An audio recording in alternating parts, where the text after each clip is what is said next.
the battle intensifies and the anticipation rises as the True Blues take on the men who wear purple here at Winchester Park. This is the Battle of North Street, the sequel, and this is a do-or-die moment as both teams are on the same points. They've won the same amount of matches, they've lost the same amount of matches, and they've drawn the same amount of matches. So this match will be the deciding factor to see who will top the group. Will it be St. George's College or will it be Kingston College? I'm your host, Janae Robinson, and after 90 minutes of action, well, during 90 minutes of action, our commentary team led by Leger Williams will be taking you through all of it. Over to you, Leger.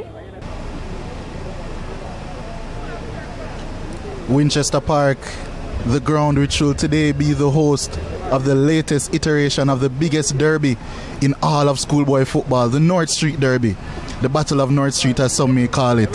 St. George's College versus Kingston College. A literal stone's throw separates the two schools, but the ambition to succeed, which they both have, has created an eternal divide. My name is Leger Williams, and boy am I looking forward to this one. Hopefully it's just as pulsating as the clash we saw just 1 week ago, where St. George's College finished 4-2 winners. Looking forward to a very exciting game here today. The fans are out, the DJ is out. We have lovely weather here today. Rained a tad bit earlier, so hopefully the surface will take well to that, and looking forward to some really good football today. The players are ready. The referees are ready. It's almost time for action.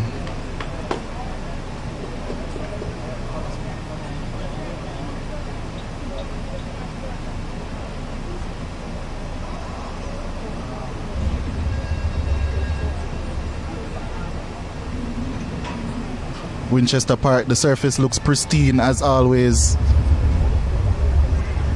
It's the last match day of the group stage of the ISSA Manning Cup. This game has a lot riding on it. Group superiority is up for stakes, is up for grabs. The seeding, of course, which is very important, is also up for grabs. Despite it being the last game of the group, both of these two teams will definitely be trying to go their hardest to win this game. Not only that, of course it's a North Street Derby, so it's never friendly between these two. We're guaranteed fireworks here from their preseason encounter, where it finished 5-all in the Europa Cup, to their game last week that I mentioned, where Georges won 4-2. Here are the two captains, of course. Blaine Bynum of Kingston College and Joel Brown, head boy of St. George's College. Had a little bit of a change role in the last game. Stayed much deeper to really account for the threat that Kingston College had on the counter-attack. I'm not anticipating a similar game plan here today due to just the fact that St. George's are at home. They are the team that has to win this game in order to improve their seeding and to really lay their claim down, because a lot of people have Kingston College as the favorites for this game. For the Manning Cup generally, they had them for the favorites last week as well. But Georges really put a marker down. They worked really hard. You saw after the game how tired their players were after executing yet another near perfect game plan by Coach Neville Bertis Bell. Of course, he was helped out by Marcel Gale, really experienced coaching staff. But Coach Raymond Watson of Kingston College will not be deterred. He said that he lives for these big moments. Let's see if his players live for it as well. It's time for the biggest derby in schoolboy football. Let's go.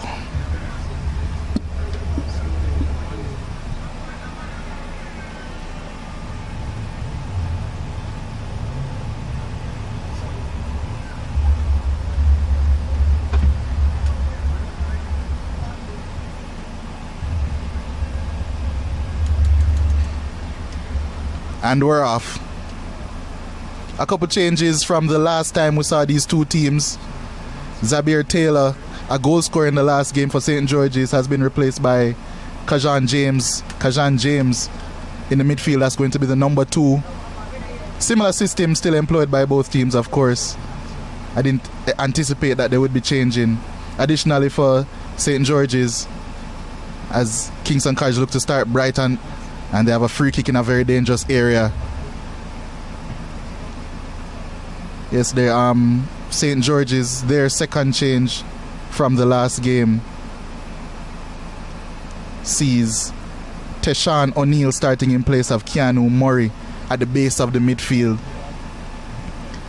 Kingston College, their changes, they're seeing Jaheim Johnson return up top, replacing their talismanic figure who has 10 goals this season in Gibbs.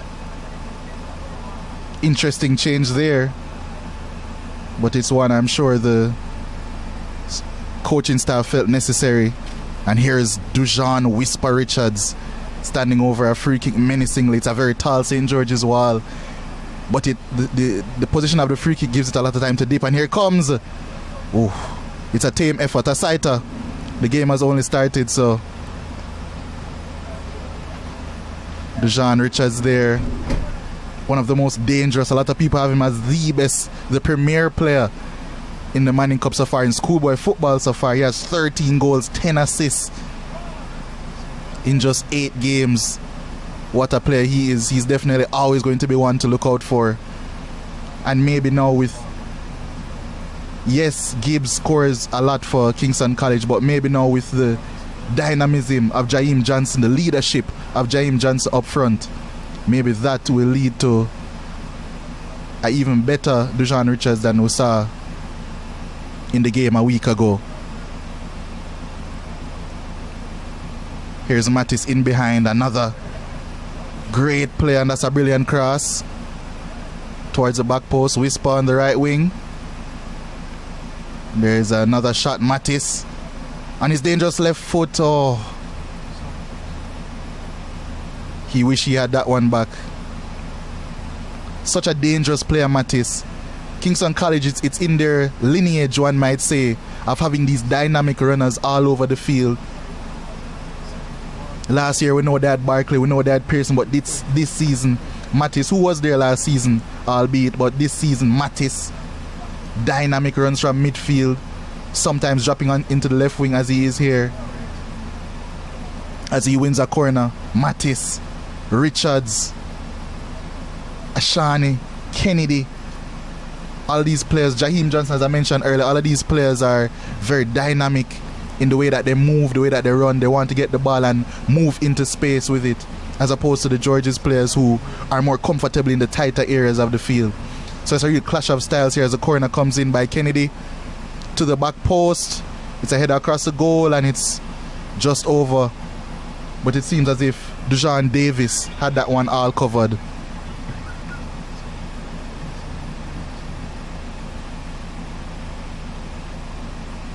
We're seeing if last game St. George's didn't play out from the back as much, because Kingston College has such a frantic press. They knew that if they played out from the back, it would be really playing into the hands of Kingston College, so they decided to play longer, try to play quicker on the transition. It worked out in the end, despite Kingston College having more shots in the game, 20 shots to St. George's 8. But the key stat was the 5 on target and 4 goals for St. George's. What a game that was. I'm really hoping this one can live up, and I'm sure it will. There's Mattis popping up all over as a cross comes in. It's going to be another corner to Kingston College. They're a really fast starting team. In the first half, they started really fast. They're a real tempo team.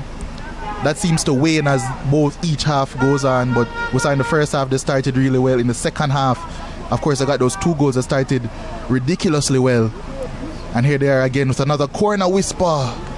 He's a tall player. With his ball striking, you'd anticipate that he would be the one taking the set pieces, taking the corners, but his height offers Kingston College a completely different scope when attacking the ball in the box.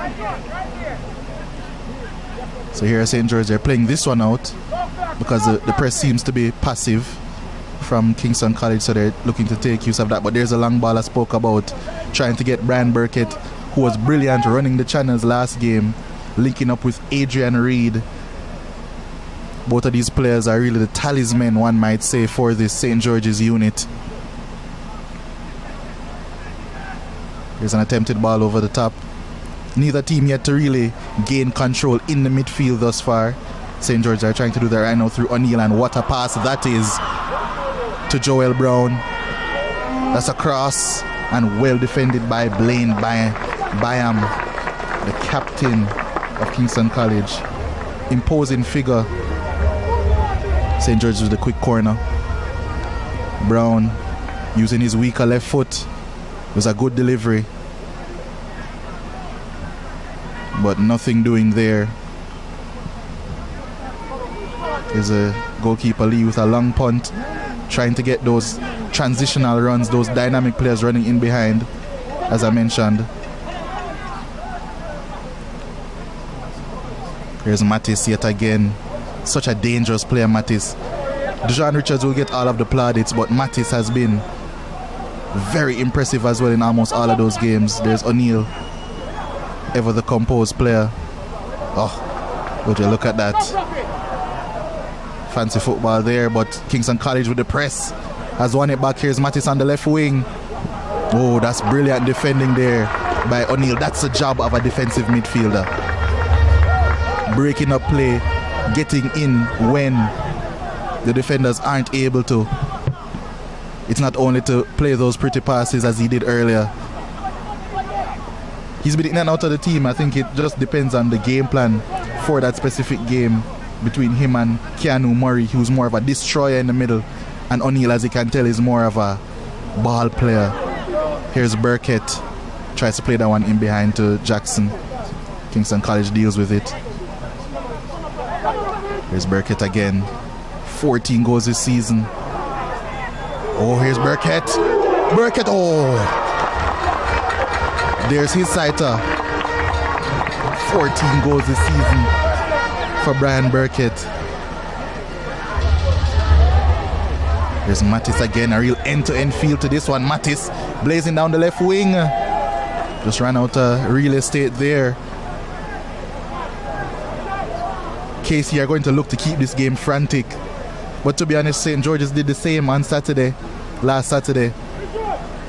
But I'm sure in the coaches' minds, they love to keep the game at a lower tempo, play the game at their pace. Kingston College will be aiming to keep the game as end-to-end as possible. Ping-pong football, one may call it. What a pass that is to last week's man of the match.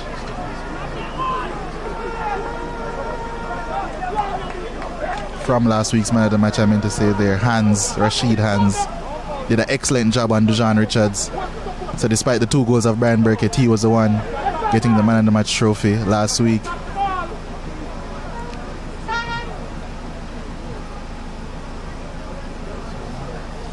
Here's Richards again, the danger man, wriggling in between challenges. Didn't get the decision there that time. That was Kajan James, and he's over the top to Joshua Jackson. He's the most dynamic player, I feel, for the St. George's unit. A real bulldozing figure, and here he is with a cross. No problems for Lee there.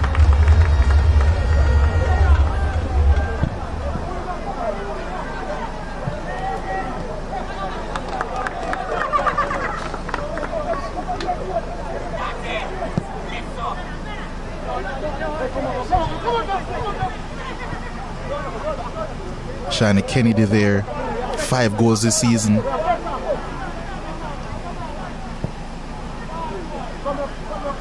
It's a brilliant switch of play. There's Whisper. Oh! Has he won another penalty? No, he has not. He's asking the question, but the referee stands firm. Oh, he had a few. He won the penalty last week. looking to do the same this week. He also had a couple shouts last week as well. Didn't get the decision there. Oh, that must have been a close call. The referee was resolute in his choice though to not give the penalty there.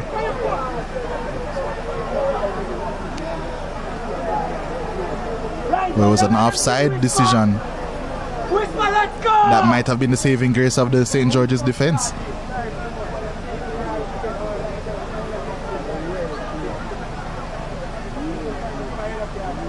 Kingston College are having the better of the play thus far. Similar to the last game. But yet to do anything telling with those chances. Keeper Dujan Davis had a really solid game in my opinion last week. Been having a really good season, only conceding 6 goals thus far. In 9 games he's kept 7 clean sheets. So he is having a very good season thus far. Made an error for the first goal, of course, but he's a young goalkeeper. That's going to happen. He dusted himself off and made some brilliant saves. He'll definitely be looking to atone for that error this week. Here's Richards again on the right, teasing. Here's a cross coming in at the back post. Was a Shani Kennedy. And Kingston College have yet another corner, their third of the afternoon.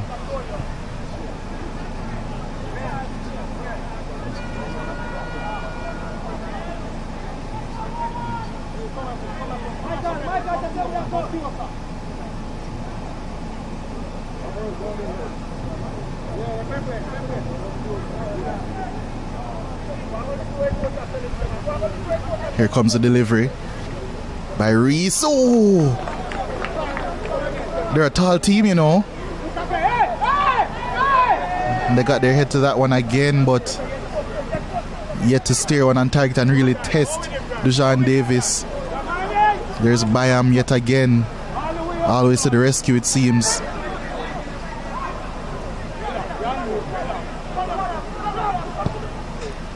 There's a ball looking to go over the top. That was their route to their first goal of the 4 last week. A ball over the top from a defender, where Joshua Jackson slotted home expertly with a header. There's Davis looking to clear that one straight. Yet to see Adrian Reed get on the ball much this game. He's really a dictator from midfield. Him and Brian Burkett have a really good link up. Oh, there's another miscontrol. He'll be looking to have a much better game than last week. I'm sure he's well aware, and everyone else is well aware of the talent which he possesses.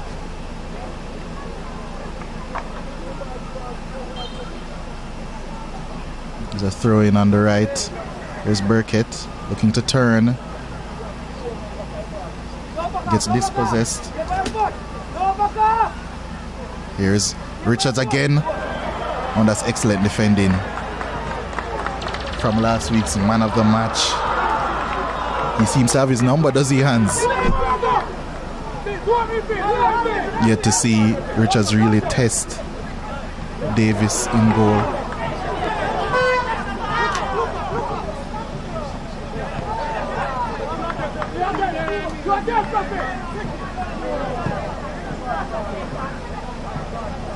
Here's Jackson. The ball looking over the top. There's Bayam again.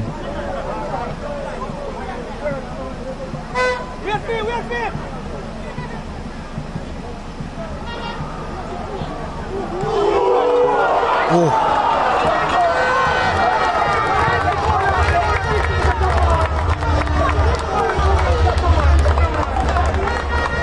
There's Joshua Jackson with a shot there.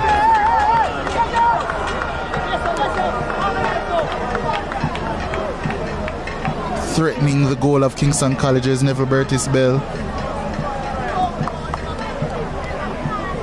I'm not sure if he'll be pleased with the start thus far, but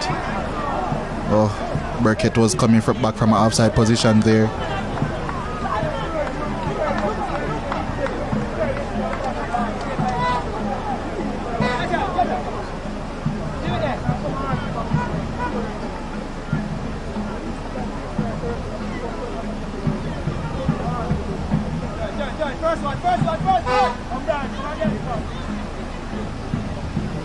Here's Dejan Richards playing the ball in behind to Jaheim Johnson.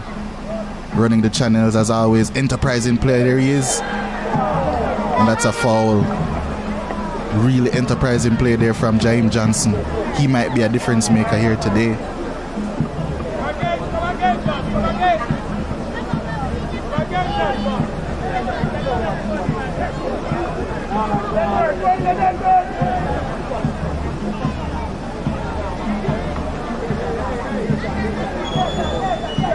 Here's a free kick.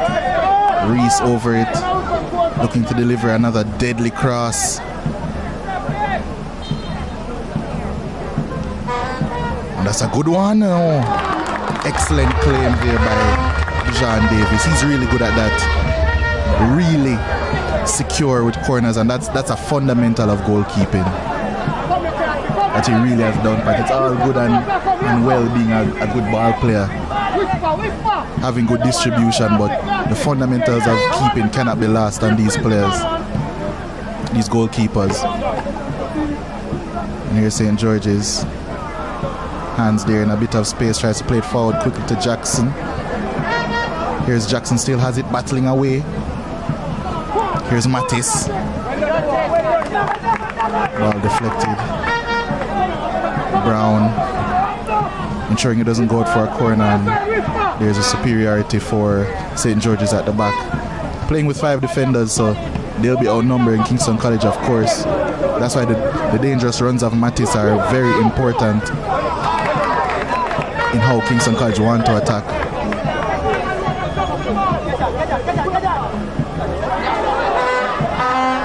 Here's Jackson. Still Jackson, strong as an ox. Here's O'Neill with a beautiful pass in behind. Reed. O'Neill again. O'Neill again. And he wins a corner for St. George's College.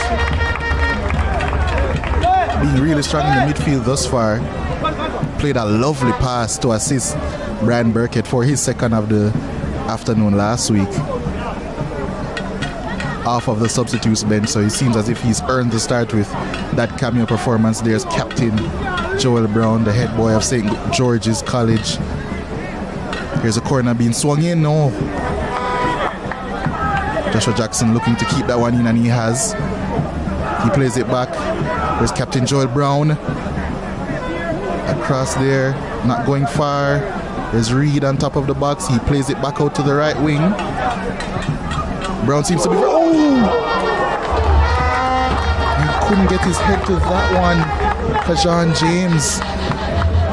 Good delivery there by Brown. With either foot, he's putting in some lovely crosses. And St. George's are now getting a foothold in this game. Similar pattern to the game last week where Kingston College started so strong. But George's grew and grew into the game. It's a worrying trend we're seeing now from Kingston College. They'll be looking to arrest that trend. Here's O'Neill really dictating play, and that's a lovely pass out to Brown, who's free on the right wing yet again. Oh, that's a disappointing cross that time. He can't be perfect all the time, although I'm sure he'll be striving for it. But yes, St. George's are really growing into the game, especially down this right wing where they're having a lot of crossing opportunities. Kingston College not really getting control of the midfield as they did last week in some aspects. Here's Byam, centre back, the captain of Kingston College, with a goal kick. Here's St. George's again clearing their lines. James over the top, looking for Jackson. And Kingston College does the safe thing, the smart thing. Clears it for a throw-in. Here's Reed with the throw-in to O'Neill, who's been arguably the player of the match so far. Here's Reed to low cross. Lacked precision. St. George is really getting a foothold in this game now. Dominating the ball. I'm sure they're smelling a goal, looking to take the lead yet again. But as Kingston College showed last week, that won't be the end of proceedings. Here's Dujan Richards. He cuts in and scores. After St. George's have been dominating for the last 5 minutes or so. Richards, they show their transitional power yet again. Richards staying high on that left wing this time. The KC fans are loving it. Dujan Richards, yet again with his 14th of the season. What a player. Staying high on that left wing, cutting in onto his right foot and slotting home past Dujan Davis.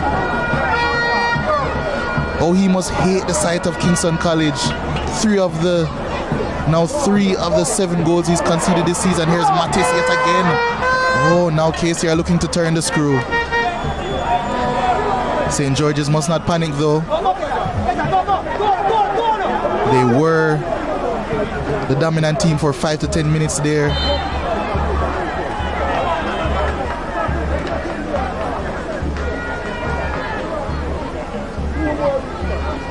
But that's what quality players do. That's what players of the caliber of Dujan Richards does. That's what they do. Score goals when their team are under the cosh. And here he is, look again, he swapped wings yet again as he did last week. Maybe to avoid Rashid hands. But this time it's paid dividends with a goal. Coach Neverbell will have some thinking to do in this one. Kingston College in a position that they weren't in last week at all, in the lead. Here's St. George's now, looking to play that diagonal hands to Burkett. Yet to see him that much apart from that one chance he had earlier, where he teased a shot to Lee in the Kingston College goal. Here's Reed trying to win that one. Here's Jackson. Snapshot there, really.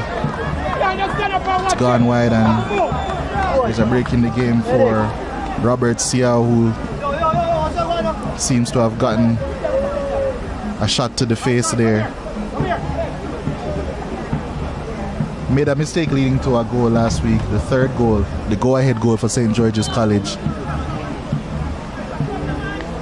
He's up and good now. It's important for those young players to get those mistakes out of their heads.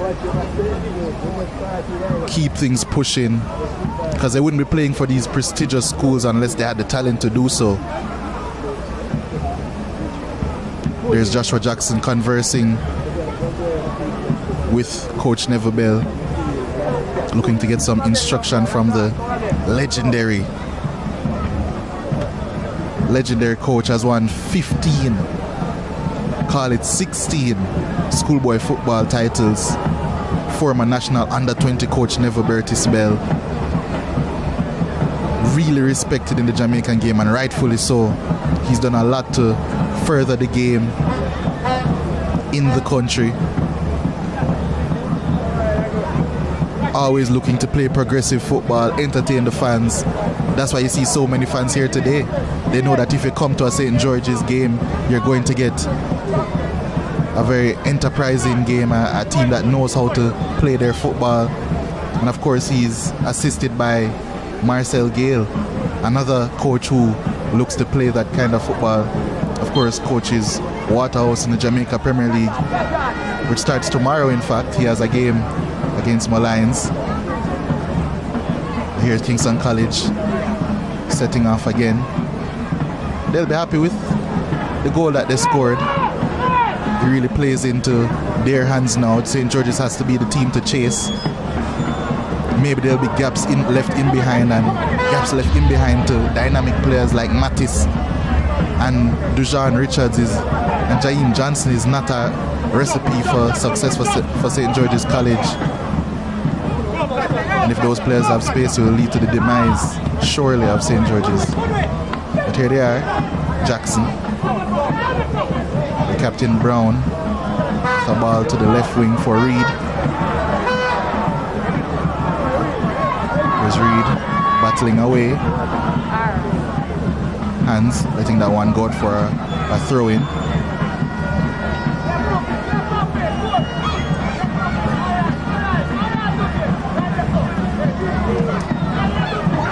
Middle centre back of the three, Jamani McDonald,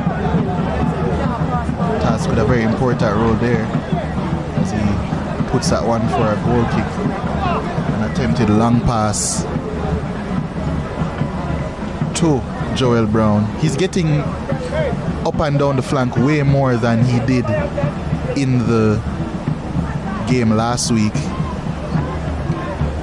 As I mentioned earlier, that maybe because St. George are at home, they're the team that has to win. So they're looking to push the envelope more. But maybe that space is what led to Coach Raymond Watson changing Whisper from the right to the left wing. And maybe inadvertently that's what led to the goal. But risks have to be taken in football. They may be cited as a calculated risk, but it has led to some really good chances. There's O'Neill losing out there to Mattis, all action. And here's Kingston College, here's Mattis again. Jaheim Johnson looking to take the defender on the outside. Hasn't worked out on this occasion. Here's Johnson again. Sharni Kennedy looking for a ball over the top. Hands deals with it. Seeing that the last two games between these two teams have produced 5 goals in 2018, the final of course, and then 6 goals last week, it's almost a guarantee that the scoring will not be done at 1-0 this time around. So there'll definitely be more goals coming. St. George is trying to mount an attack, trying to get Reed on the ball.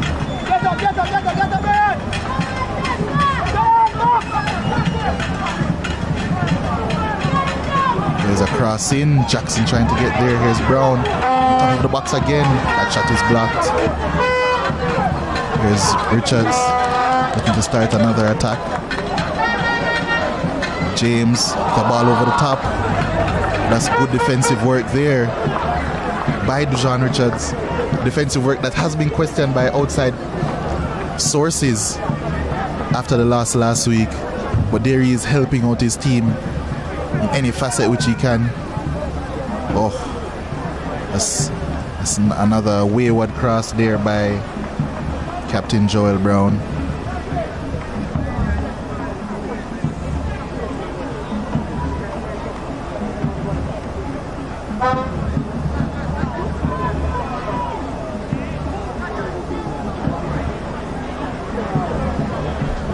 Now it's Kingston College looking to play out from the back.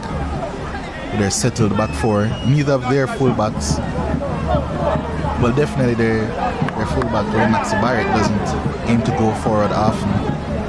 Really dropping into a 3 at the back formation when defending to compensate for the threat of St. George's on the transition.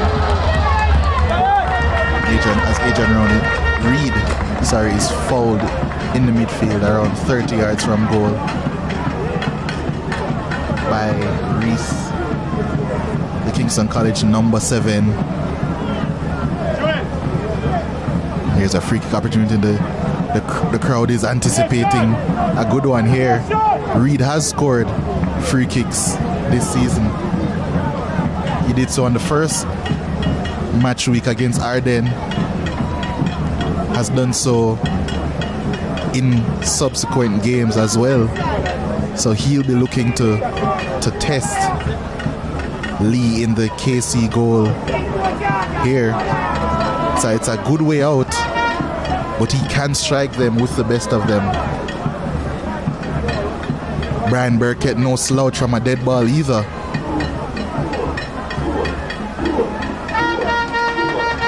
Let's see what St. George's has up their sleeve for this one. Here's a strike by Burkett. It's over. It was a good try. It wasn't over the crossbar by too much, but couldn't get it to dip enough to trouble Lee in the Kingston College goal. But St. George's are trying to get back into the game. Their press isn't quite as intense, as we're seeing Rajay Taylor having more space in the midfield to dictate there. But here's St. George's again with O'Neill, speaking of dictating, and that's a wonderful pass. Ooh, goalkeeper Lee there for Kingston College, quick off his line. Really, really good work there. That's another fundamental of being a modern goalkeeper, being a sweeper keeper, proverbial sweeper keeper, a proverbial 11th outfield player, doing the job of the old-fashioned sweeper. That's what the keeper has been on, and that's a good try to pierce St. George's backline there by Siao. Here's Mattis in the midfield, crowded out. It definitely looks as if Kingston College have diverted from their usual three-man midfield to a two-man, a 4-2-3-1 formation with Taylor and Edwards sitting. Here's a chance over the top, and that's off. There's Jean Davis off his line. That's good work by him there, because that was a very dangerous chance. Jaheim Johnson looking to get on the score sheet, extend Kingston College's lead. There's a ball into midfield, which Reed wins. He wins another. Here's Burkett. Well done by Barrett there to clear his lines. Here's Brown. Throw down the line by James, who is replacing Zabir Taylor, of course, a goal scorer last week. James yet to make his mark on this game as Zabir did last week, but he's in the lineup for a reason. Talented player. Here's Matty. Speaking of talented players, looking to spray that ball to the right wing, looking to start play quickly. St. George's look to mount another attack.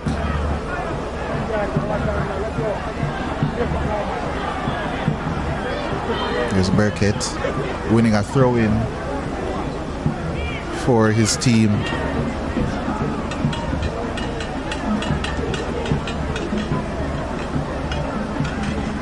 Oh, it's a foul.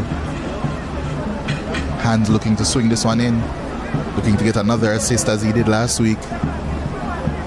That talented left foot of his. It's into the box. There's Jackson on top. Oh, he's giving that one away to Mattis. Hans has another opportunity to put one in. He has. It's a good, well defended in the end there. It's going to be another corner for STGC. St. George's College from the right hand side.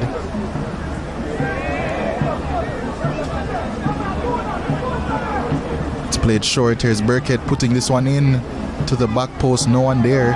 It's almost as if no one was ready for that one. Here's Reed looking to turn from from Kimani Reese. Looking for a foul, but only one to throw, which Hans will take. He's put it into Reed. Here's a delivery. St. George's yet to get their heads to it first. It's a pretty tall back line of Kingston College in Bayam and Siao. You'd bank on them defending most of these crosses being put in. Here's Reed looking to create a yard of space. Here's Hans. Kingston College on the back foot right now. You see Dujan Richards there staying high as possible, looking to make use of any transition opportunity which may come his way. Here's a cross by Hans again. That one's over.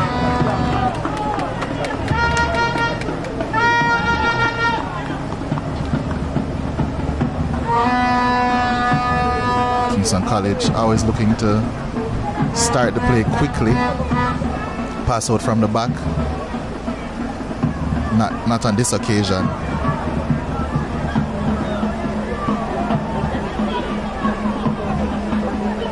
As Bayam, they have started the play quickly, playing out from the back. I St. George's College staple, but Kingston College in their own right are traditionally a very good ball playing team. It's there. So it's a clash of two good ball playing teams who are looking to play transition football to try and offset their one another. Funny game football is, but football in the end is all about playing to your opponent's weaknesses and turning them into threats for yourself. There's a good tackle by O'Neill. Having a really good game. Started the game really well. Been out of it a tad bit lately. He'll be looking to stamp himself on this game more. There's a goal kick by Dujan Davis. Here's James. O'Neill did well there. Hands forward to Reed, who's operating in the left-hand half space. Operated in the left and the right-hand half spaces in the last game. Poor control there by Burkett. And immediately they're looking for a ball over the top, which Jaheim Johnson could not bring under his control. There's a forward pass. It's a foul on Brian Burkett. As I said, get to really influence the game in the same way he did last week, but then again he scored both of his goals last week in the second half. And with 14 goals this season, the same as Dujan Richards, it's clear he's no slouch in front of goal. Very opportunistic player, very creative player as well. Captained the team last season. Relinquished the reins this season, but he spoke earlier in the season about everyone being a leader in this team, and that's important at this level, of course. Here's Jamani McDonald playing this one in. Lee comes out, claims. Having a very solid afternoon thus far. Starts to play with Tobiam as per usual.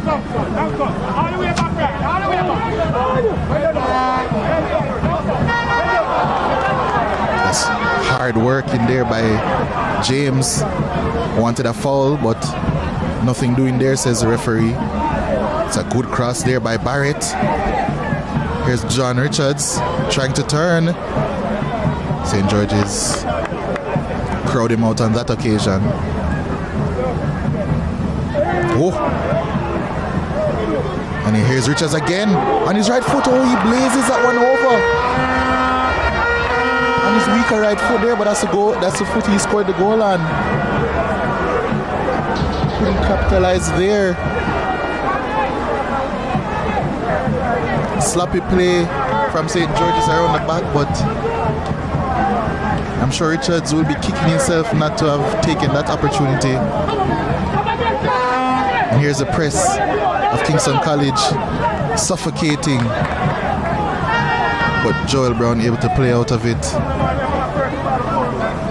Kingston College have it back here.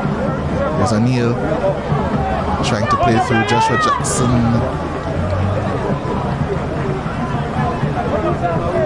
On 6 goals for the season thus far.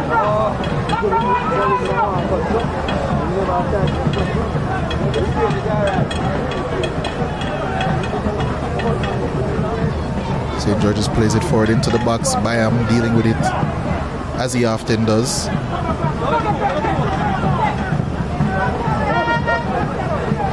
Tough ball to deal with there for Brown, but he has dealt with it. Burkett.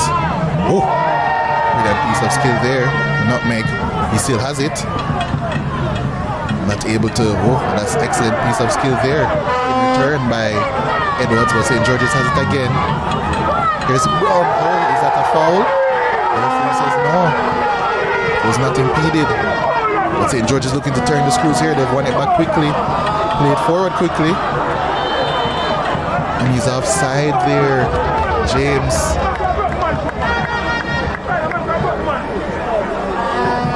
Looking to make a dynamic run there from the right-hand half space.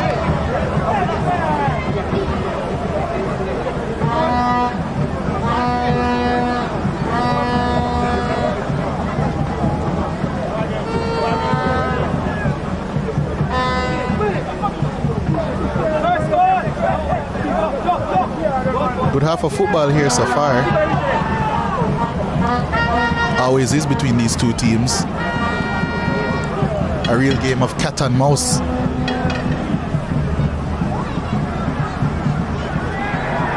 St. George's not playing their liquid football, as they say sometimes, but trying to transition the ball quickly. Here's Reed, and that's offside. Him and Burkett have not been clicking as they usually do.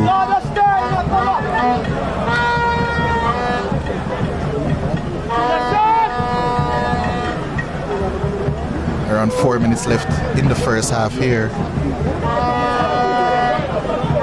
Bayam standing over this free kick.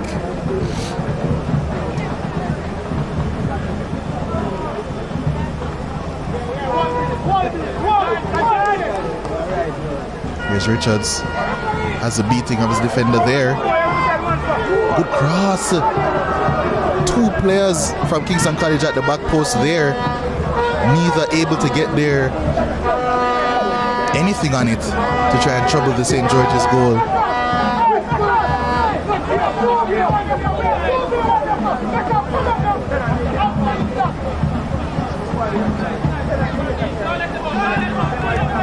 Oh.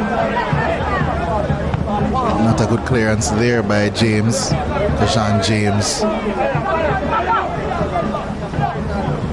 It's Kingston College again.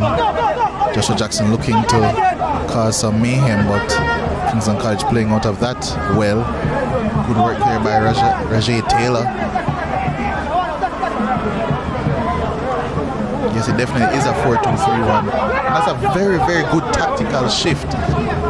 Having two midfielders at the base by Kingston College that Coach Raymond Watson has employed this afternoon, because St. George's, you can say, outnumbered them in the midfield last week, and this allows Kingston College to, although they had more of the ball last week, they didn't get a chance to transition the ball, and they didn't have that base. Those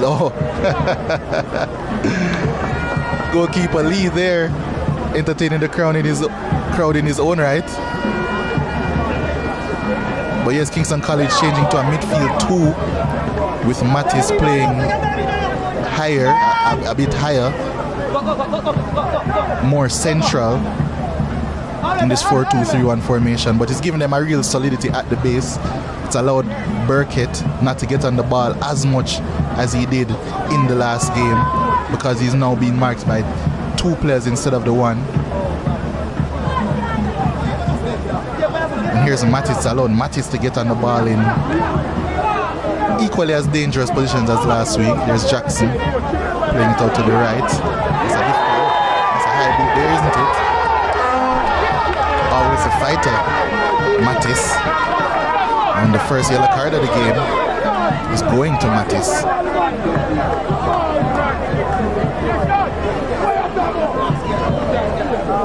For a high boot there.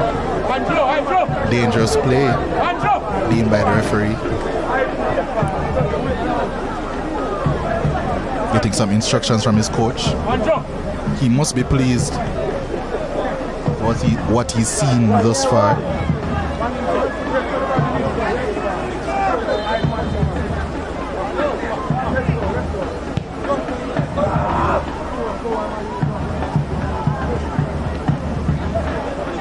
Here's O'Neill with a shot. Worth a go, you know. But it's over the top. I'm sure Lee in the Kingston College goal will be pleased with the lack of efforts on his goal, really troubling him. His defense and defensive midfielders created a excellent base for Kingston College to really go forward, push forward. It was expected that Coach Raymond Watson would make changes, seeing that they lost last time. And here's Dejan Richards on that left foot, and he's fired over. That's his type of range. You can't blame him for taking those shots. That's his range. There's Coach Raymond Watson. That's his type of range there, Dejan Richards. You can't blame him for taking those shots. He scored so many beautiful goals this season from that range. There's Brian Burkett, though, who scored some great ones in his own right. They're on the same amount of goals this season, both Richards and Burkett. It doesn't seem for me that Kingston, St. George's College, are getting enough players forward in that first half. And speaking of the first half, it has been brought to a close. And the score at the end of the first half, there's Mattis speaking with the referee. The score at the end of the first half is Kingston College 1, St. George's College 0. The goal scored by Dejan Richards, who else, with his 14th of the season. Good finish off his right foot from the right-hand side of the box.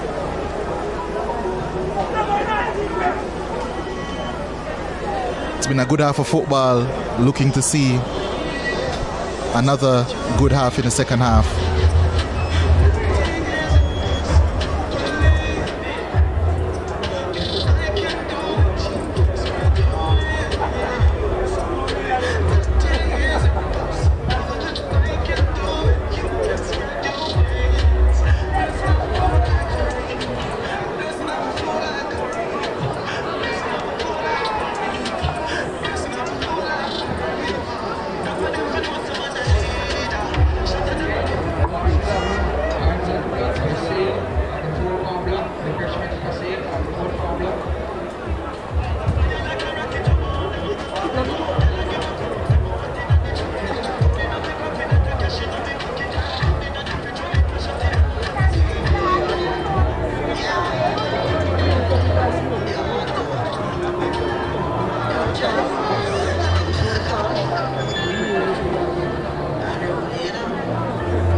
Yeah, I hear you there.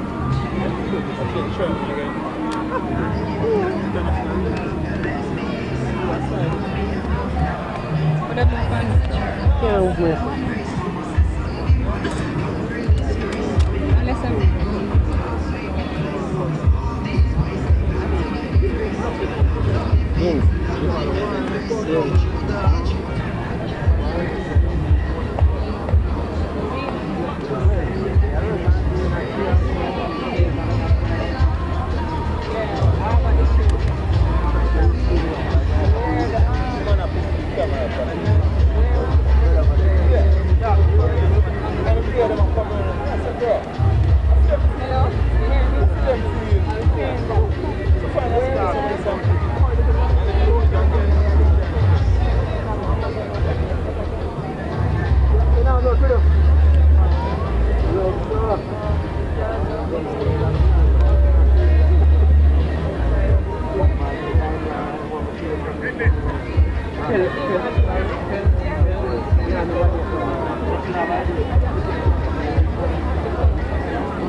Can't go as close as this.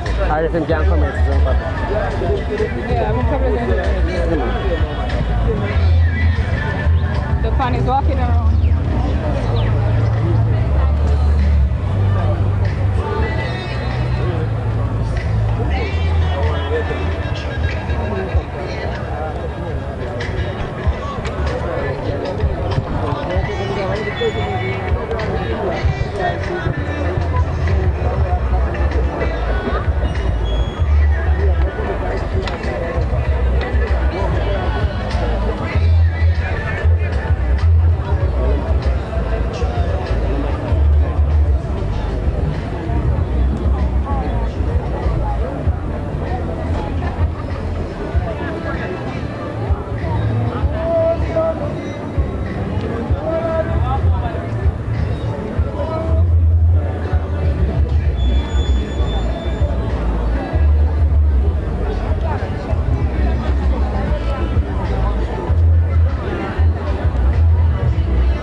Choose the winner first.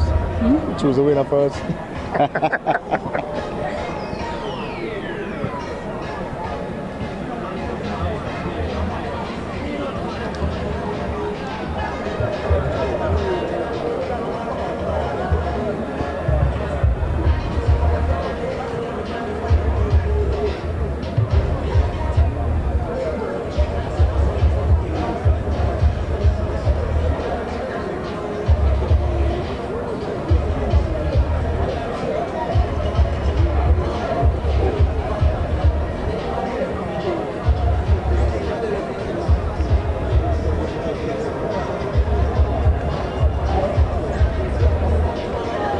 Thank you, Kimani. We are here live at Winchester Park with a matchup against St. George's College and Kingston College. Well, now Kingston College is in the lead, unlike last week when St. George's College was in the lead. Let's talk to the fans and see what they have to say.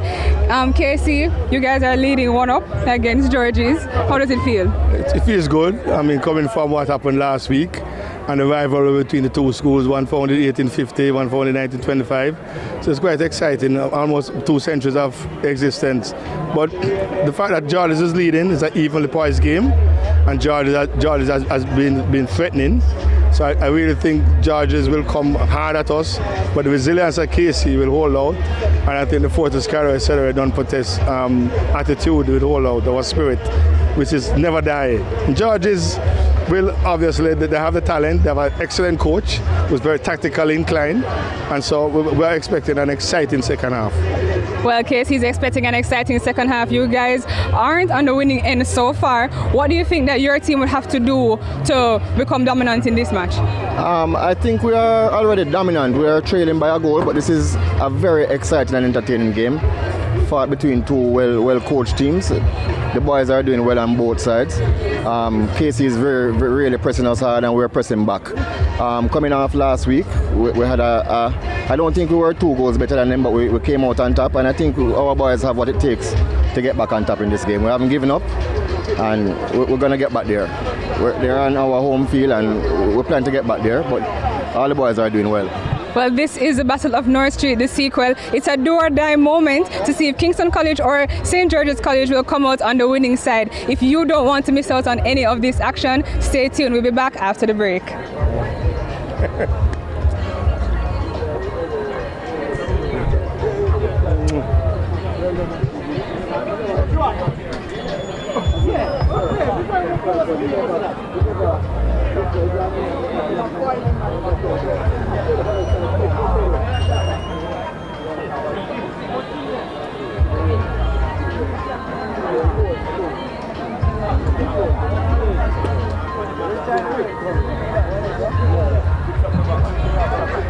Again.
And we're back.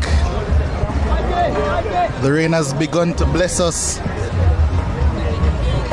The fans disperse, but the players are back for the second half.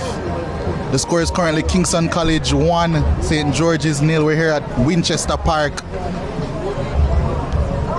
Kingston College had the better that first half. St. George's didn't really trouble the goal of goalkeeper Lee. It's remained to be seen if they can do that in the second half. They have to get more players forward. Maybe it's a consequence of the 5 at the back formation as the rain continues to pour. Let's see what the second half has in store. Immediately St. George's looks to go forward. Kingston College has it now. Here's Richards. Plays the cross. And that's another goal. Just like last week, Captain Jaheim Johnson has scored this time, but just like last week, they have started the second half in blazing fashion. Dujan Richards turns provider this time for his 11th assist of the season. Jaheim Johnson back in the lineup, back in the goals. Kingston College take a commanding 2-0 lead here at Winchester Park.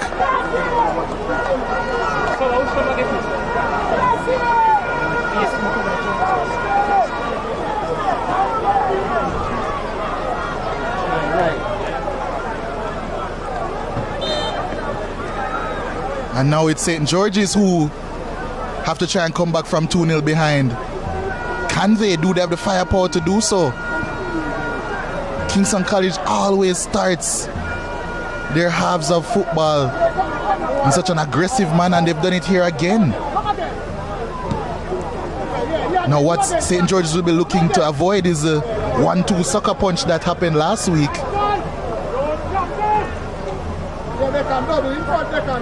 But that was a very timely goal for Kingston College. It's really changed the dynamic of the game immediately following the break. Coach Neville Bell looking frustrated because he has a frustrated figure there. His halftime team talk is virtually out the window immediately. There's Joshua Jackson fighting, hands with a cross in. And there's Lee yet again. Always firm in the Kingston College goal.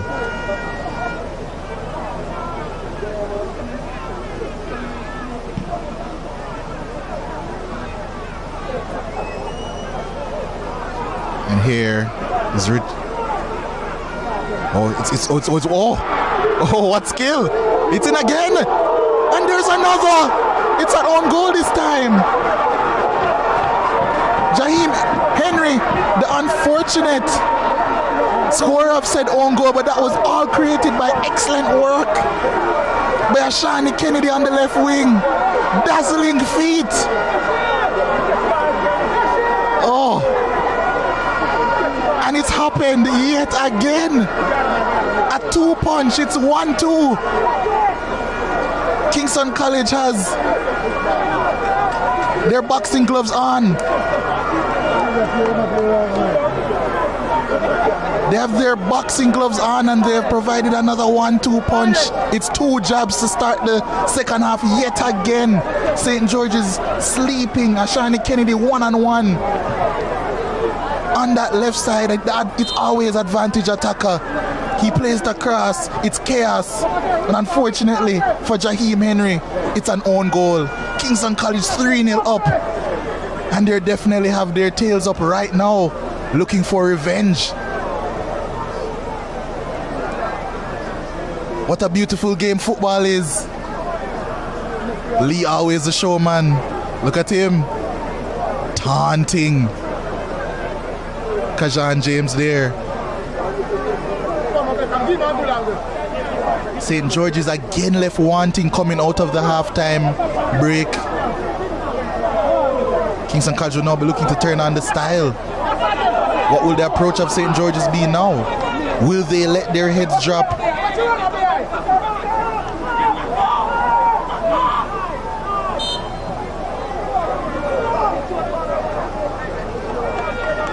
And there's a free kick now. Georges must believe that they can overturn this deficit. They have to if they want to top the group. It's looking highly unlikely right now. Here's O'Neill with a shot from range. Lee never in danger there.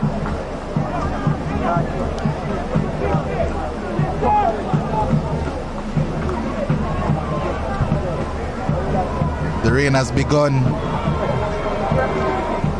but instead of the field flooding, there's been a flood of goals to start the game, to start the second half here. Here's Bayam.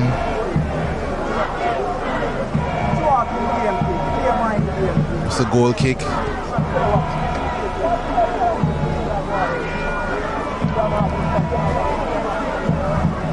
Here's Richards. Infield. Richards again. Driving infield. That's a good through ball. Jaheim Johnson. He's rounded the keeper. It's offside. Kingston College are turning on the style.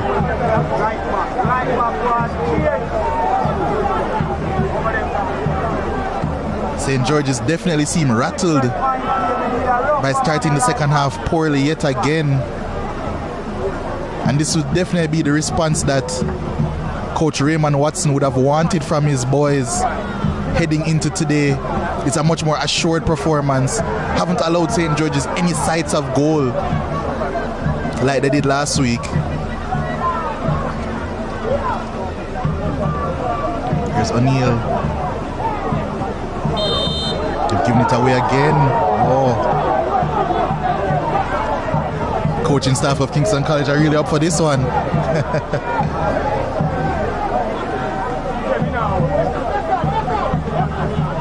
Offside there, it looks like. I'm sure they're not satisfied with only a 3-0 scoreline. They want more. They want to maul St. George's. It's a rivalry after all. The biggest one in all of schoolboy football. This is a huge game, no matter the occasion, no matter the time it's being played, no matter the fact that both of these two teams are through to the second round. They want to lay down a marker. And there's a corner given away. Kingston College's fourth of the afternoon. Dejan Davis cutting a frustrated figure in the St. George's goal.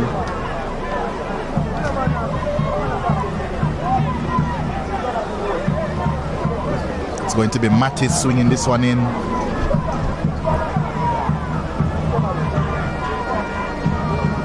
And the corner is in. They get there. Oh! It's another corner. It was a very good corner swung in. Couldn't get their heads to it there. Kingston College. St. George's reeling here. Here's Ashani Kennedy to whip in this one.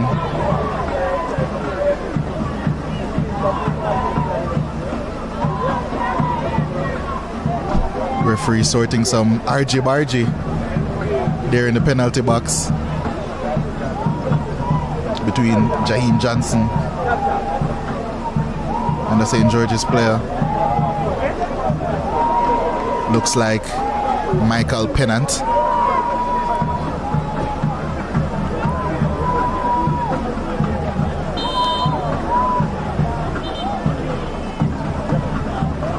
And yet again,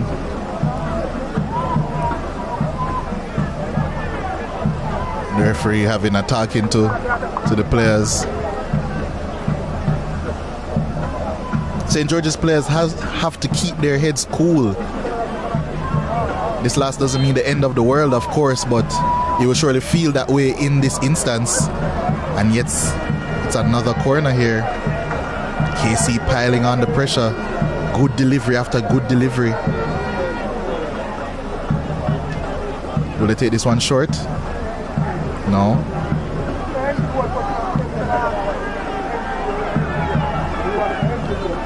The flags are out, the fans are out, even in the rain. When your team is playing this good, they won't worry about rain. They'll just be enjoying the great football they're seeing on show. As for the St. George's fans, I'm sure they'll be a tad bit quicker to leave. Looks as if a Kingston College player is down. So I'm complaining there that someone stood on his toe. That's a painful one. It's Jaheim Johnson. That will always be a painful one. He's up though. I'm sure you won't want to miss a moment of this match. Already got his goal. He'll be targeting yet another.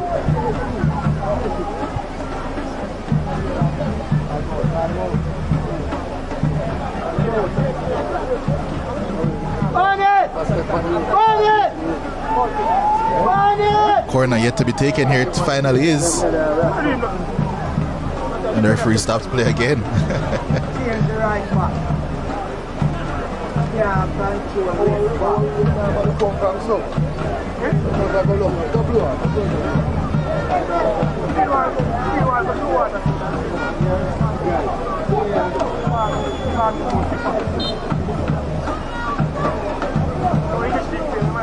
Corner is swung in now. All of the corners seem to be dangerous, and here's Mattis. Swings it back in. Davis will be happy to get that one. It's a poor, the service is poor out. Kingston College are all over this game. The start of the second half has not been kind to St. George's in the slightest. Seems as if there's going to be a substitution taking place. Yes, there will be. That's Matthew Spence coming in for James. Seems as if two people coming in will be Jaquil Pottinger going into the back line for St. George's. Additionally, we'll be seeing we'll be seeing Matthew Spence as well. Two substitutions that we're seeing. Changes had to be made. Changes have been made. There's also been a substitution on the Kingston College side. And here is one of the substitutes, the substitute, Gibbs. I'll confirm in a second who he's come on for. But Gibbs, another dangerous player, 10 goals this season for Nashardo Gibbs, coming off of the bench in this game. Scored in the last game.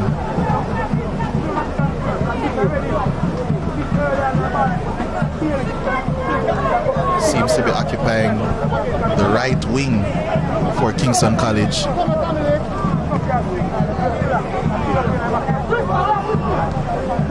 And that's a good ball through to Reese. Kimani Reese whips in a dangerous cross. It's Richards, and it's over. That talented left foot of his being thoroughly tried out today. Couldn't get that one on target, however. Looking for his second goal of the encounter.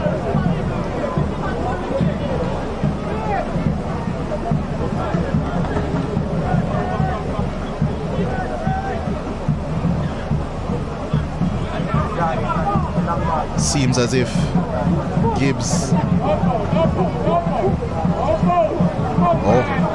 Gibbs down the right wing.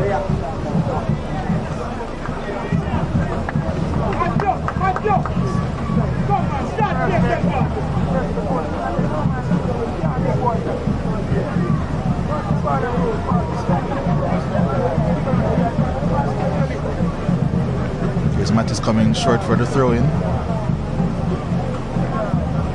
Mattis still. Good cross there by Kimani Reese. A very good cross off the ball, and that's a skill that's very important in wing backs, but it's not a skill we see often enough. But today we're blessed with two right wing backs that are very good at crossing the ball.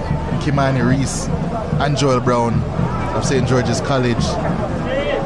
It's an important skill, definitely, to have in modern football. The attack isn't only predicated on the attackers that are listed on the team sheet. Everyone has to help out, from the goalkeeper onwards. And here's Reed. Losing out again. May have fouled Mattis there. The referee says nothing doing. And here's O'Neill. Reed again. Hands. Puts this one in. Bayam composed as ever. O'Neill. Zabir Taylor on the park as well. Mattis. He's been everywhere, hasn't he? It's an attempted ball over the top. Substitute Jaquil Pottinger heading that one back to the keeper. There's a ball played in behind to Spence. Reed tries to curl one. That's a sighter. He definitely has it in him, but not on that occasion. Adrian Reed, 6 goals this season. Very talented player. Haven't seen the best of him in either the game last week or this week.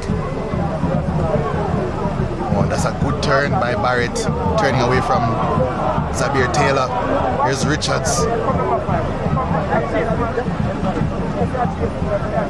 Here's Richards, showing his dribbling skill. He's passed. Pottinger whips in across. The keeper doesn't claim. They call a foul on the keeper there.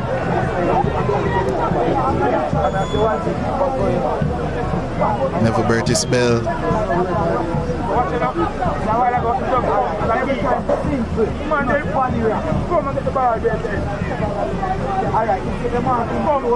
Having a lot to think about on that bench. Here's Reed, Taylor, Burkett, Brown,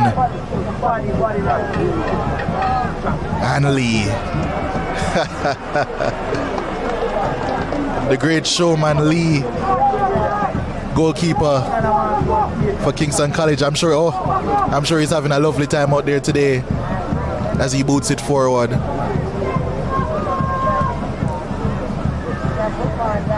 Looking to keep up with the 7th clean sheet of the season. If there was a Golden Glove award, he'd definitely be aiming for it. But even just for his own personal. And here it's Gibbs. He's judged to have fouled the keeper there, but Mattis with another ball over the top. Kingston College always pushing the last line of St. George's College. There's always a player looking to run in behind. If it isn't Gibbs, it's Mattis. If it's not Richards, it's Jaheim Johnson. Seems as if Lee is getting some treatment for a calf issue. Also calling the bench for some refreshments, some hydration, some water. Proud sponsor of the ISSA Manning Cup this season. Of course, hydration so important. Doesn't matter if the rain is falling. I'm sure these boys are feeling the strain. The St. George's boys are definitely feeling it a bit more though, as their fans looking on a tad bit disappointed, trying to discuss how they can get this right, how they can get a goal and get back into the game. Kingston College will just be looking for more of the same, looking to extend their lead, keep their #1 seed, because in the second round of the Manning Cup, the 16 teams, of course chosen by the first and second of each of the 6 groups, and then the 4 best third place teams are all given a seed according to their performance this season. The seed is Kingston College in first currently, with the #1 seed, having had points from last season, 5 of them, and this 3-0 Kingston College lead will definitely be going a long way to ensuring that they still have that #1 seed. That #1 seed will, and here's a through ball for Richards, and hold my thought, puts in a cross. George's defenders on 6s and 8s there, but they get it done. But it's enterprising again by Darnell Edwards.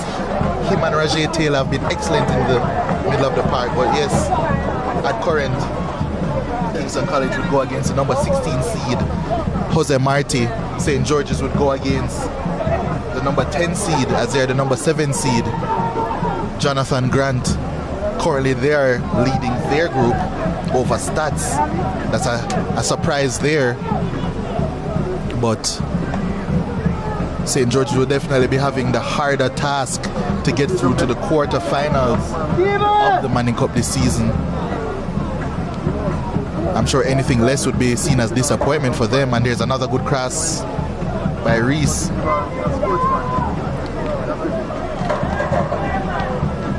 He goes forward.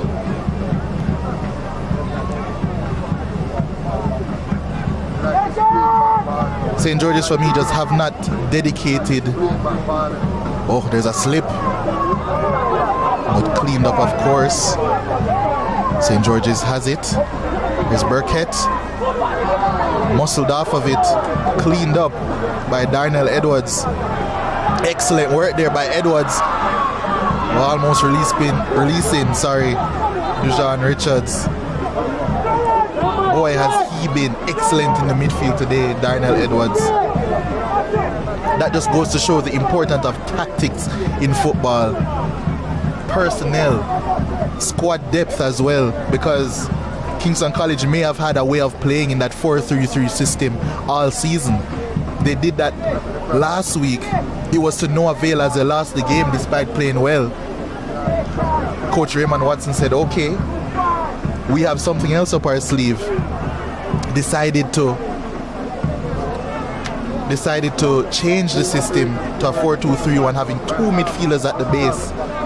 And boy, have they performed for their coach today.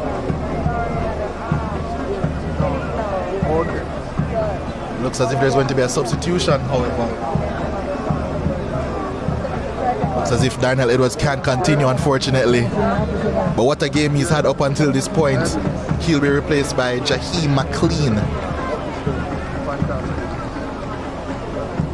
Maybe that would be a departure from the 4-2-3-1 system, going more to the 4-2-3-1 system, as Jaheim McLean is more of a traditional attacking midfielder.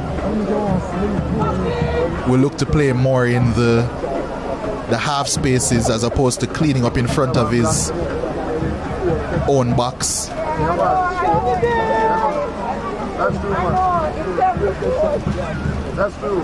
One thing that has really impressed me as well about Kingston College is their constant pressing and pressure of St. George's.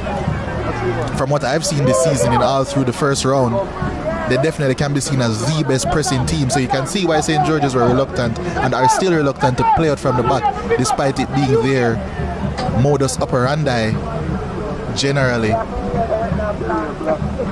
It's a very well orchestrated press by Coach Raymond Watson and his team.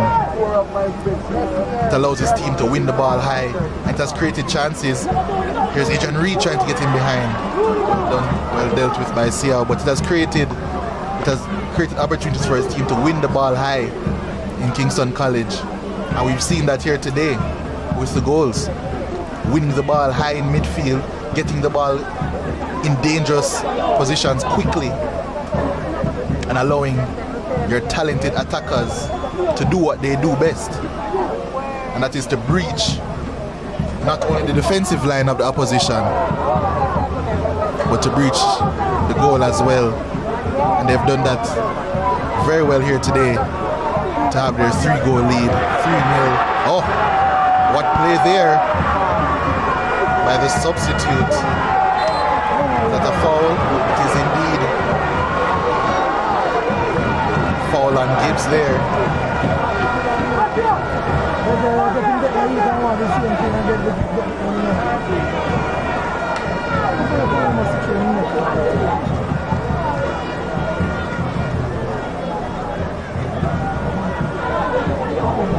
And now this is a very good area for a free kick. Is this whisper range? Goalkeeper Davis trying to organize his wall, doesn't want to concede any more goals today. Spoke about his good record in terms of clean sheets. He's conceded 9 goals in the first round, and 5 of them have been in the 2 games to Kingston College. The crowd is hushed. It's almost a whisper as Whisper lines this one up. No! Oh, it was a trick there. Free kick hit the wall, and it's yet another corner to Kingston College. That will be their 7th of the afternoon. Boy, have they really dominated today. Tried there by Ashani Kennedy trying to get his name on the goal scoring sheet. Had a proverbial assist for the own goal. It's swung in by Mattis. St. George's get their head on it. And there's an infringement in the box there. St. George's has it now. Dejan Richards pleading his case against that decision.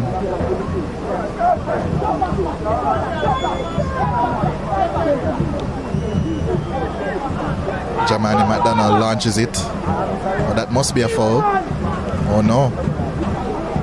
And here's Richards with a nonchalant ball over the top to Gibbs. Gibbs, well defended by McDonald there. That was almost an impudent flick there, reminiscent of Mesut Ozil in his prime by Richards. Almost got the desired effect as well, which would have been an assist. Dejan Richards now has contributed to 25 goals this season. What a return that is. Here's Zabir Taylor trying to dribble out of the constant Kingston College pressure. And you can see by the substitutions made by Kingston College, attacking changes, looking to keep that frontline press up. Georgia just can't get out at the moment. Here's Richards breaking onto it. He's in the box now. Gibbs again. Oh, trying to be unselfish there. St. George's barely gets that one away. It's Reed. Hands tries to put it forward. See how deals with that one comfortably.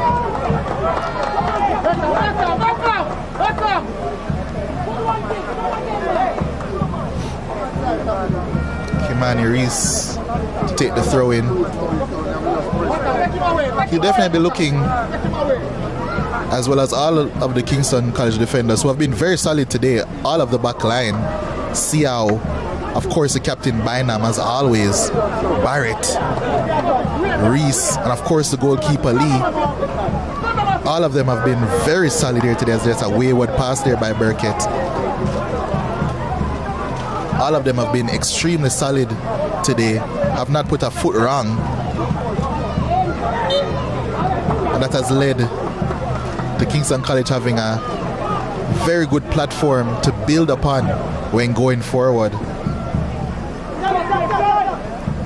With a no-look pass there, Rajay Taylor did not have the effect, but there he is pressing to win the ball back immediately, forcing St. George's to kick it long.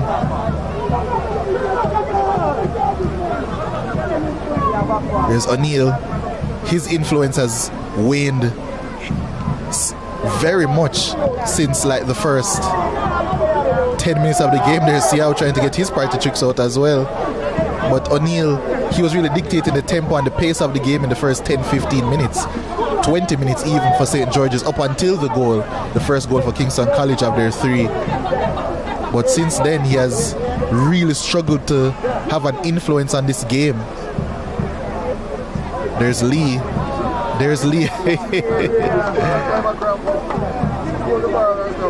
Who says goalkeepers can't have fun? He's definitely proving otherwise. I'm sure he's having a whale of a time.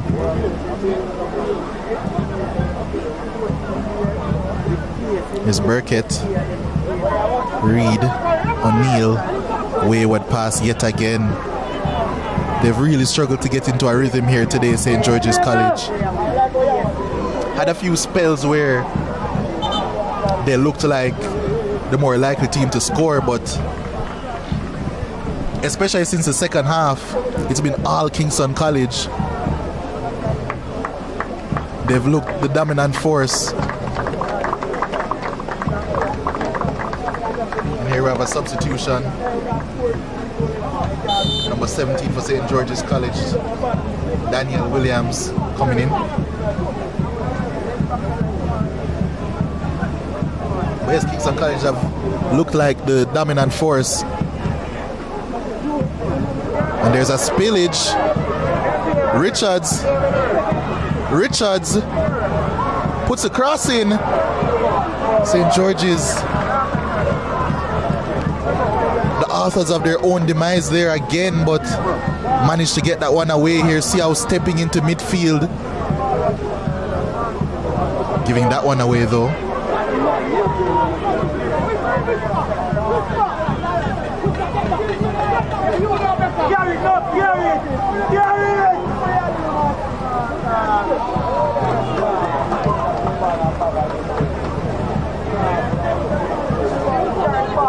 There's a throw in for St. George's.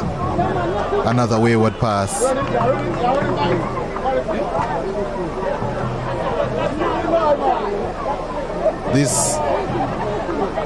Their passing has not been precise this afternoon. This is not what the St. George's fans have come accustomed to watching here at Winchester Park.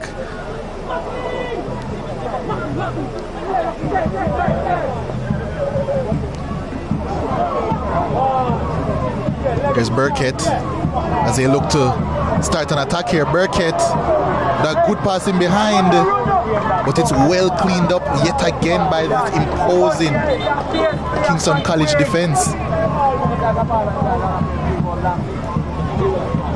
And there's Siao, seems to have taken a blow.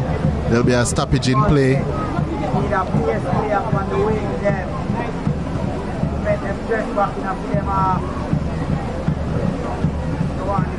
Looks as if someone might be going into the referee's book here. Not sure who as yet. Brian Burkett has taken over the captaincy since Joel Brown was substituted for Daniel Williams. Here's O'Neill, pressured by Mattis yet again. It's a foul this time. Mattis, of course, is on a yellow card. Here's Burkett. Will he be looking to take a shot? He is. It's over. With such a cultured left foot, it's always worth a try from Burkett to try and get his 15th of the season. Didn't get it there. But that just goes to show the solidity of this Kingston College backline. That's all St. George's College have been limited to. Shots from range. There haven't been any clear-cut chances where they can call upon and say, yes, we should have scored there. It's been an excellent all-round performance by Kingston College thus far. But of course, anything can happen in football. There's Mattis coming off, just spoke about him having that yellow card. Another excellent performance by Mattis in the attacking midfield region.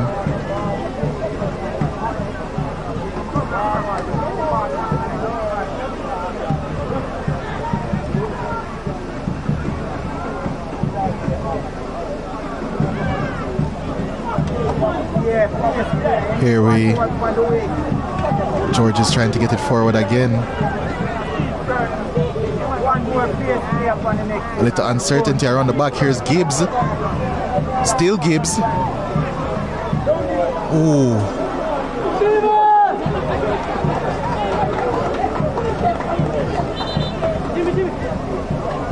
As we had Jaheem McLean trying to run onto that one. Casey trying to share the goals around in this game.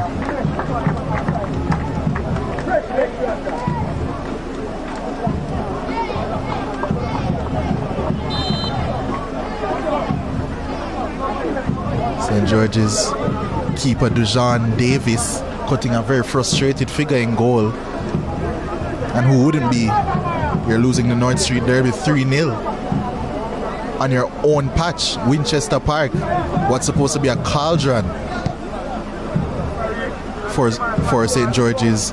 Many a beating has been given out here in schoolboy football over the years under the tutelage of Neville Bertis Bell. But they have to have a bit of humble pie here today.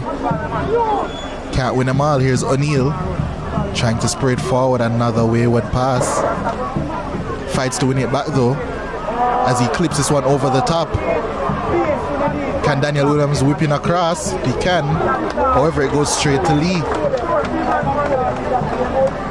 who falls on it gracefully.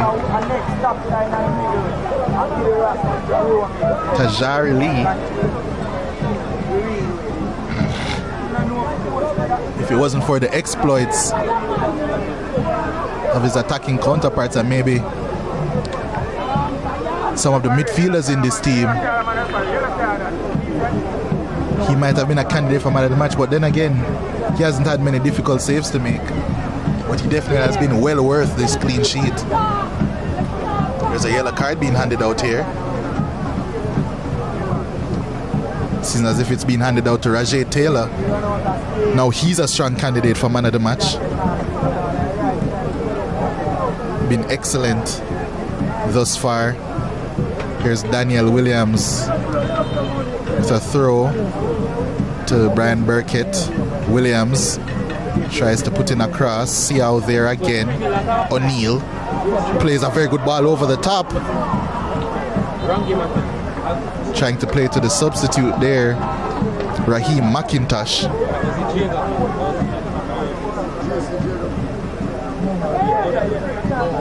To no avail though.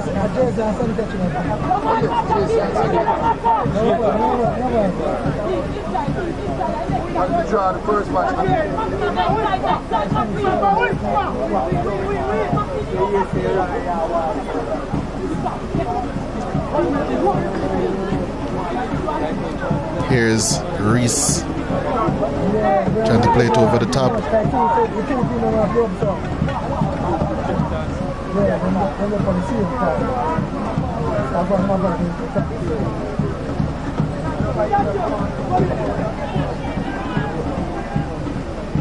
There's a throw in. Excellent work there for the substitute. More excellent work dribbling out of pressure, but Zabir Taylor has nicked it. Played a good pass. McIntosh trying to win it there. Reese can't keep it in.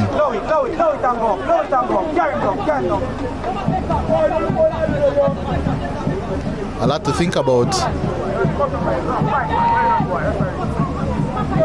for the coaching staff of St. George's College. They developed a very good game plan last week to deal with the threat of Kingston College, and they did deal with it to an extent as they won the game. But now going forward, this result will put a lot of doubt in the minds of this coaching staff.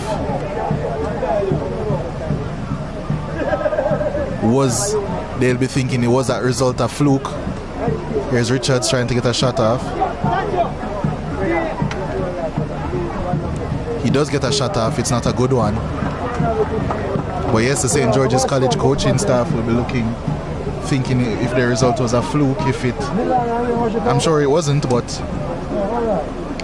they'll be looking forward to getting this result out of their minds, out of sight, out of mind, and moving on to the second round, where they will have a tough test. Remains to be seen who they'll be playing. At current, it's Jonathan Grant, the winners of their zone. At current, they still have one more game being played currently.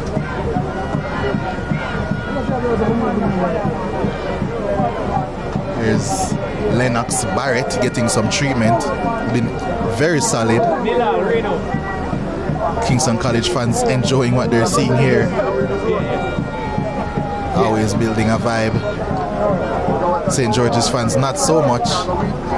But they should not be disheartened, because St. George's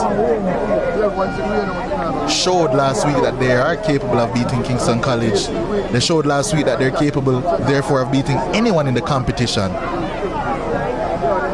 So despite the disappointing result here today, I'm sure they'll never be happy losing to Kingston College. Never, under any circumstances, any competition, even outside of football. But they have to take this one on the chin and keep working. They have extremely talented players, and here's one in Burkett. And here's another in Zabir Taylor. But they have not been winning the midfield battle today. Rajay Taylor is making sure that they're not winning the midfield battle. Foul. Caused a foul there.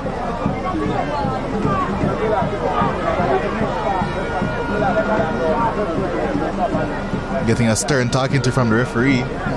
Maybe not for the foul itself, but for his reaction afterwards.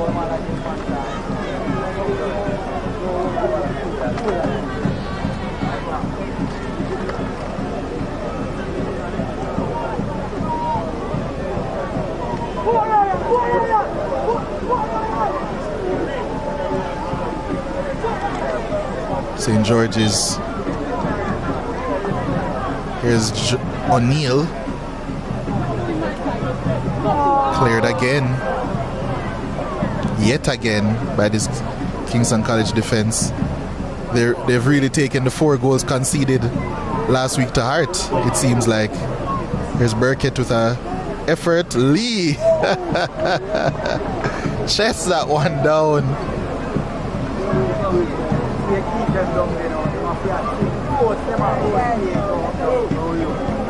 He's definitely one of the most entertaining goalkeepers I've seen in schoolboy football in a long time.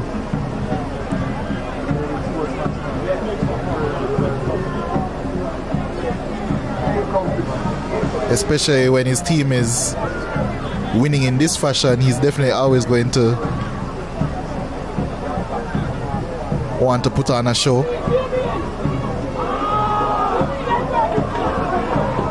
There's a shot. Is there a foul in there? And Jaheim McLean doesn't look so.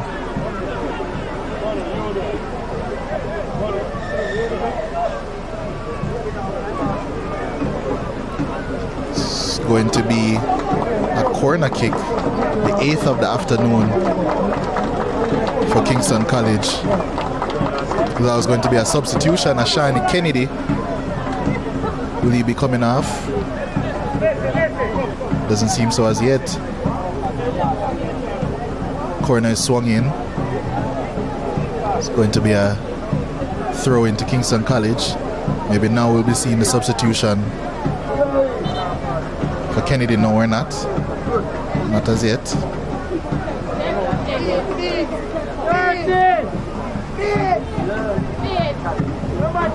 Oh, here it is now. Seems like.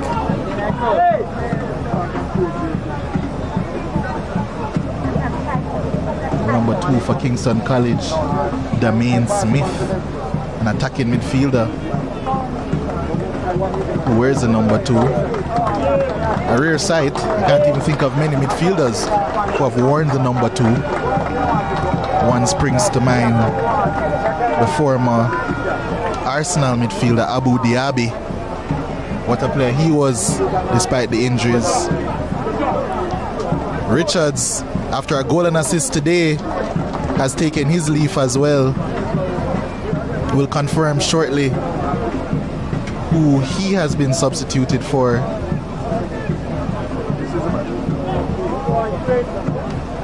Certainly has done his work today as Kingston College have a throw-in.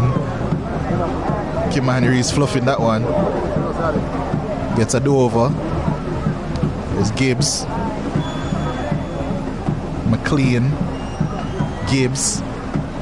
Reese. Taylor. Intercepts for St. George's. And wins them a throw-in.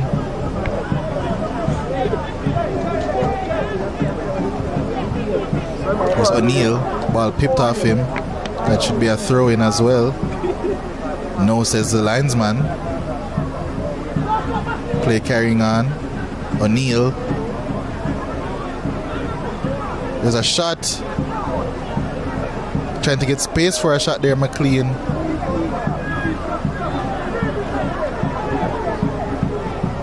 Around 5 minutes left in this game before stoppages.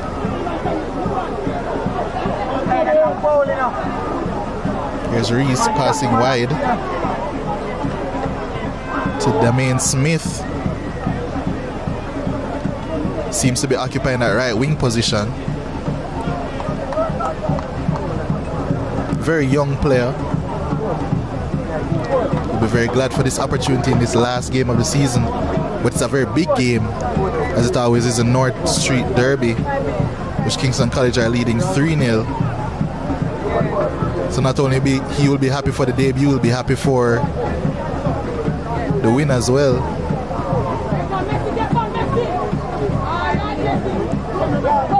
Here's Hans. O'Neill. Hans again. O'Neill.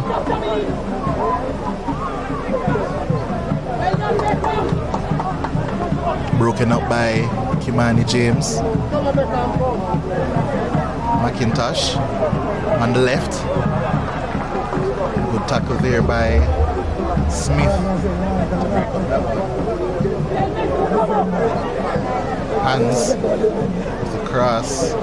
It's not dangerous in the slightest. A lot of the things that went right in the first game for St. George's have not gone right here. We saw Hans putting in dangerous cross after dangerous cross in the first game. Hasn't done that today.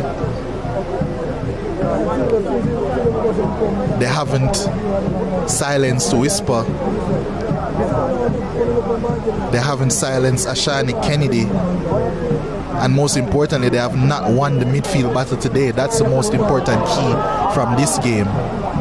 And that's definitely due to that man there with a wayward pass, a wayward attempted cross there in Rajay Taylor. He'll be a huge reason as to why they have not won the midfield battle today.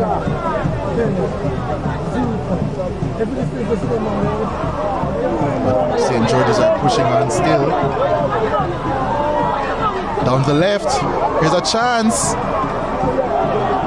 Cleared away again. A little bit of indecisiveness. The ball is played through. Lee will see this one. He skips over it. Runs all the way to the corner flag there. Not sure if that was a time wasting tactic, but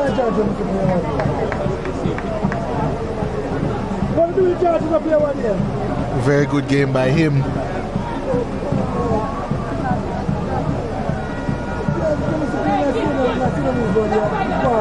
Can't fault the effort of the St. George's College fans.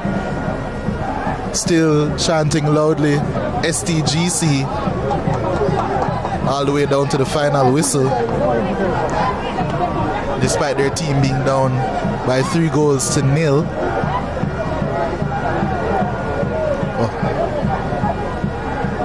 Here's O'Neill looking to play a pass.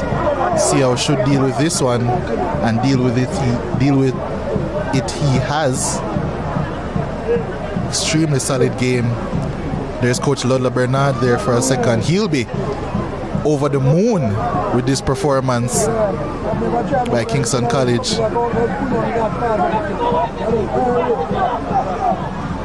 There's a ball over the top. Fighting for it as they fought for everything this afternoon. Kingston College.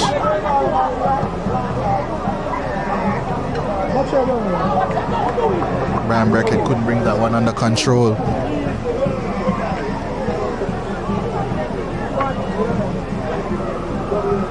Throw in Kingston College in their own defensive third. And there's the final whistle. It has ended. Kingston College 3, St. George's 0 here at Winchester Park. Neville Bell going and congratulating the winning team, the winning coaches, as he always does, always gracious in defeat. Raymond Watson and Coach Neville Bell embracing there. What a performance it was by Kingston College. They really laid down a marker after some people may have doubted them last week after that performance. But this week, it's a complete different story. Just 1 week in advance, they've turned a 4-2 loss last week into a 3-0 win. Goes by Dujan Richards in the first half. Then Jaheim Johnson to start the second half. And then finished off by an own goal by Jaheim Henry, created by Ashani Kennedy in the second half. 2 very early goals in the second half for Kingston College. Sealed the victory here today. Didn't need to do much after. It was an excellent game plan by Coach Raymond Watson to follow up an excellent game plan by Neville Bell last week. But today, It's Kingston College's day. It's Kingston College's victory. And they'll definitely be basking in it there. On enemy territory, nonetheless. Great win for them.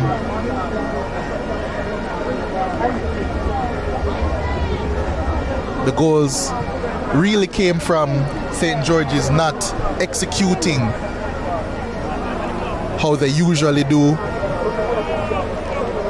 This win leaves Kingston College first in the group, 10 games, 9 wins. The only loss to St. George's College last week, of course, 4-2. They've scored 44 goals, only conceded 6 in 10 games.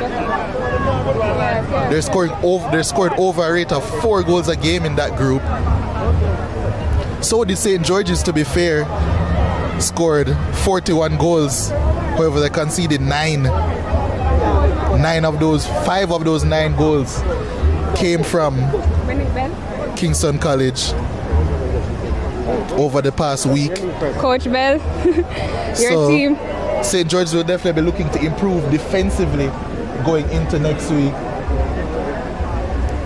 Kingston College will be looking for more of the same going into next week in the second round. Greg! Yes, already. Greg!